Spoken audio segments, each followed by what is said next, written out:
Hi, my name is Kim. I'm going to talk about our research regarding conceptual framework in accounting.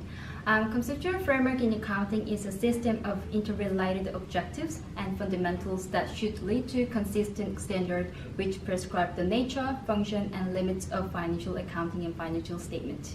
The conceptual framework provides basic financial reporting objectives, financial statement elements, and recognition of principles.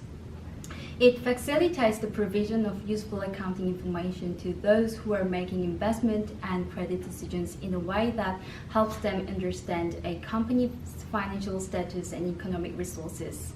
There are benefits of having conceptual framework in accounting.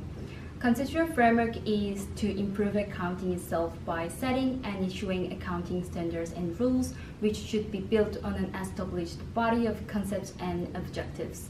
So it will form a theoretical basis for determining how transactions should be measured and how they should present to the users.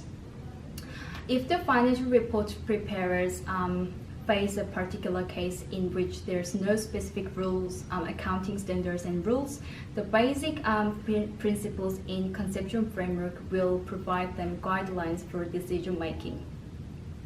The conceptual framework is not only beneficial for the preparers but also for the users. It increases financial statement users' understanding and competence in companies' financial reports. The main users of financial statement, creditors and investors, can make decisions based on the value of a financial statement received. But there are obviously problems that arise when we have a conceptual framework. The principles of conceptual framework are too broad, so individuals may understand them differently. In addition, there is a possibility that a conceptual framework may benefit only some of the groups identified as users, which means it may not be acceptable or workable to all interested parties. There are also an argument that the conceptual framework has to be prescriptive rather than being descriptive, as that is not trying to improve practice but just describing currently practiced accounting principles. Now I'm going to pass on my colleagues Johnny for the further research. Thank you everyone. My name is Johnny. I would like to talk about the most important components of general purpose financial statements. When we think about general purpose financial statement, the first thing that comes to our mind are numbers. But in reality, if we think about it, there's a qualitative component that we also need to take into account for the preparation of these statements. So the first important aspect of general purpose financial statements is the level of stewardship, which is essential for users of the company to assess the business operation of the organization in terms of the future net cash flow in connection to the entity's resources and management of these resources as well. Another fundamental characteristic is reliability.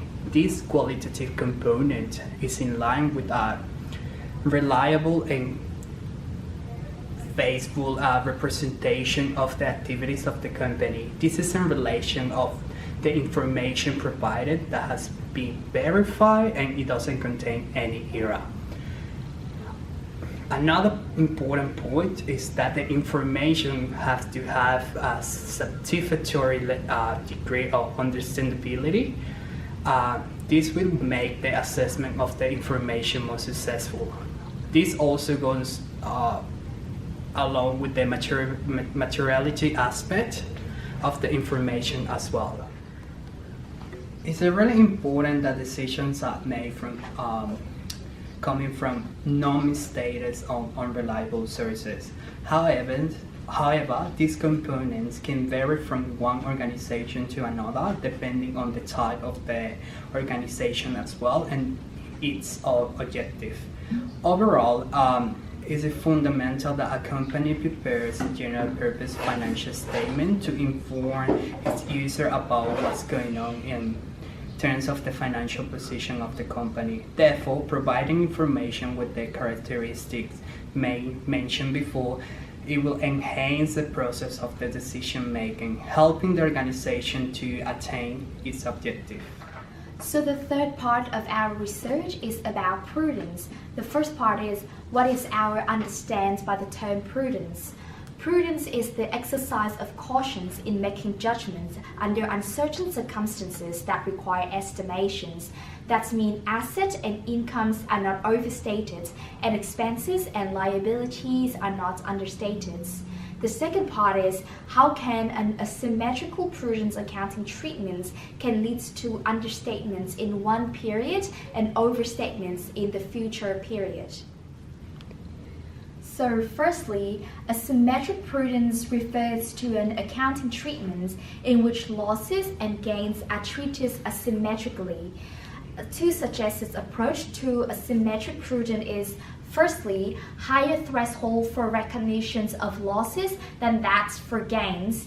And the second one is the requirements for selections of measurements bases that recognize losses at an earlier stage than gains. I would like to use an example to demonstrate my answer. So, on the 1st of June 2017, Company A bought inventories at $150 each and sell it at $200. During the mid-year sales, the company decided to sell it at 50% discount, which is $100. That means that the net reliable values of $100 must be used in recording the cost of sales according to the accounting standards. Accordingly, the company recognized a loss of $50 on the reporting date. In the new financial years, Company A sold the inventory back at $200. Accordingly, they recognized the profits of $100. As you can see, by recognizing losses earlier than gains, the incomes for the financial year 2017 and 18 has been understated by $50, while it has been overstated in the next financial years by $100. Hi everyone, my name is Jessie. Lastly, I'll explain about what is meant by substance over form in accounting context. Substance over form is such a critical concept in accounting. It means that transactions need to be recorded and presented by reflecting its economic conditions underlying instead of being presented merely in its legal form. Legal form in this context means Australian business law. Let's take an example to make it easy. The most common example is an asset purchased by a lease contract. There is a case scenario of Company A, the lessee, and Company B, the lessor. Title of asset remains with Company B during the lease period. At the end of the lease period, asset will be returned to Company B. Company A holds asset for 4.5 years, whereas assets expected useful life cycle is 5 years. Company A pays series of installments equal to the appropriately discounted costs of the asset, and Company A is entitled to modify the asset to meet its requirements. As the title of the asset stays with Company B for the whole period of the lease, and it will be returned to Company B at the end of the lease period, in the legal point of view, the asset should not be included in the Company A's balance sheet. However, Company A holds the asset for the most time of its useful life, has a right to modify to suit their own specifications, and furthermore, pays the whole cost of the assets. So considering its economic substance, the hire purchase transaction must be considered as a capital expenditure rather than operational expense. Therefore, it will be included in Company A's balance sheet, and the remaining balance will be included in liabilities. Then why would AASB make a decision to use substance over form for faithful representation? If we look into what happened when a company used the legal form, we can find the reason. Collapse of Enron was the most extreme case that demonstrates how a company can manipulate its financial performance by treating some critical transactions such as revenue, assets, and liabilities merely in legal form. Australian governments knew that there are such loopholes that exist when using just legal forms.